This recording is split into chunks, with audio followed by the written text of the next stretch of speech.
Aujourd'hui, je vais vous raconter une histoire qui dépasse l'entendement. Une histoire vraie, une histoire de courage, de survie et de volonté, là où tout espoir semblait perdu. Imaginez-vous seul, coincé dans un endroit si isolé que personne ne sait où vous êtes. Aucun moyen d'appeler à l'aide, pas d'échappatoire, juste vous, face à vous-même, face à la mort. Que feriez-vous? Jusqu'où seriez-vous prêt à aller pour survivre?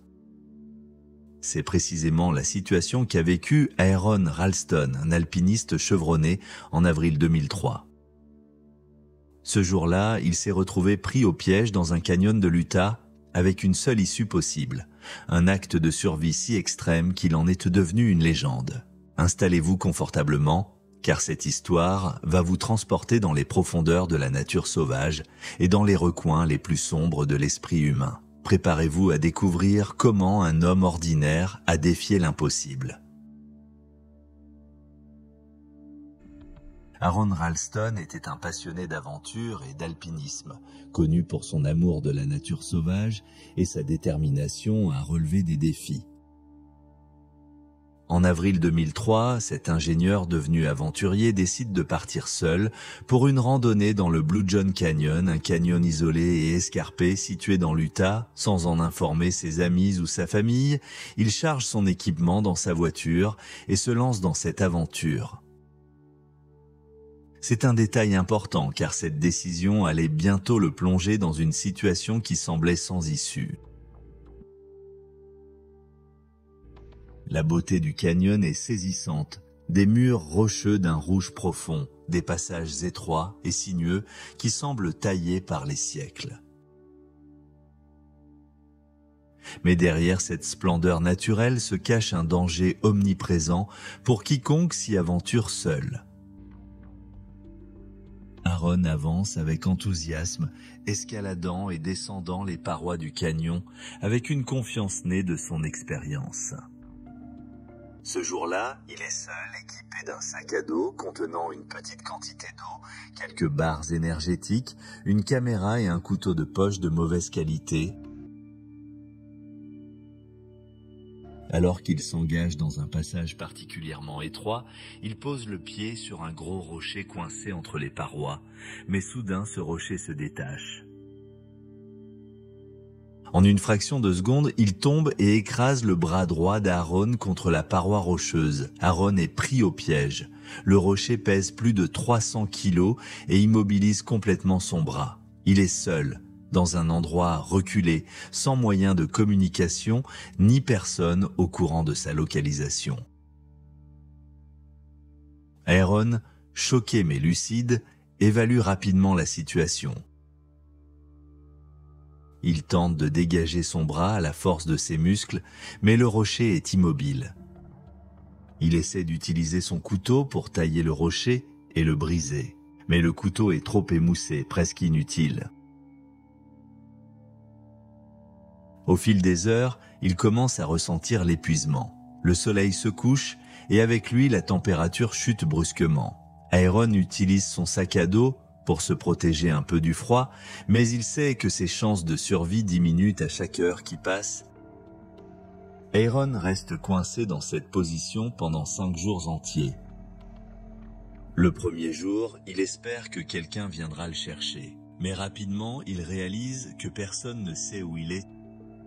Il boit de petites quantités de son eau pour rationner ses réserves. Le deuxième jour, la faim commence à se faire sentir. Il mange son burrito et ses barres énergétiques tout en tentant désespérément de déplacer le rocher avec des systèmes de levier improvisés. Au troisième jour, l'eau s'épuise. Il commence à envisager de boire sa propre urine pour survivre. Il filme une série de messages vidéo pour sa famille, leur disant au revoir et exprimant ses regrets de ne pas les avoir prévenus. Alors que nous sommes au 4e jour, Aaron est en proie à des hallucinations.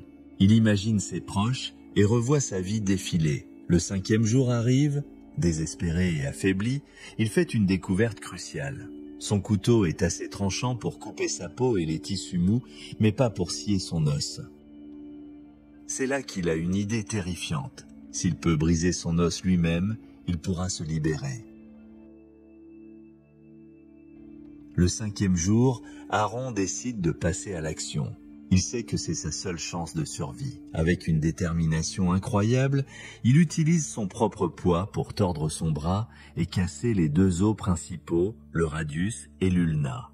Ensuite, avec son couteau émoussé, il commence l'amputation. Il coupe les tissus mous, il s'attaque aux tendons, ce qui est particulièrement difficile et douloureux.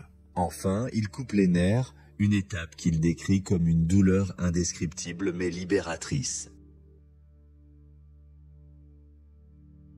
Après une heure d'effort intense, Aaron est enfin libre. Il a perdu beaucoup de sang, mais l'adrénaline et sa volonté de vivre le maintiennent debout. Aaron descend du canyon épuisé mais vivant. Chaque pas est une lutte. Il sait qu'il doit trouver de l'aide rapidement. Après avoir parcouru près de 12 kilomètres, il croise une famille en randonnée. Il lui donne de l'eau et alerte immédiatement les secours. Quelques heures plus tard, un hélicoptère arrive et le transporte à l'hôpital. Aaron survit à cette épreuve avec une nouvelle perspective sur la vie. Il devient une source d'inspiration pour des millions de personnes à travers le monde. Il écrit un livre, Between a Rock and a Hard Place, qui relate son expérience en détail.